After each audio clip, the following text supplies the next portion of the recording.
گایدی خدا. سلام و درود به مردم عزیز افغانستان. من سمیر سلیمانی هستم، یکی از ورزشکاران رشته پارکور در افغانستان فعالیت میکنم.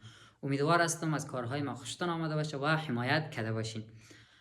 امروز آمدیم رشته پارکور را برای شما معرفی کنم. رشته پارکور عبور از موانع، عبور از بلند منزل ها، پایین آمدن و بالا رفتن میشه. پارکور به چیزهای استفاده میشه مثل فیلم سینمایی و سریال همچنان استفاده میشه. امیدوار هستم یک روزی بتونیم ما یک فیلم خوب برای شما بسازیم.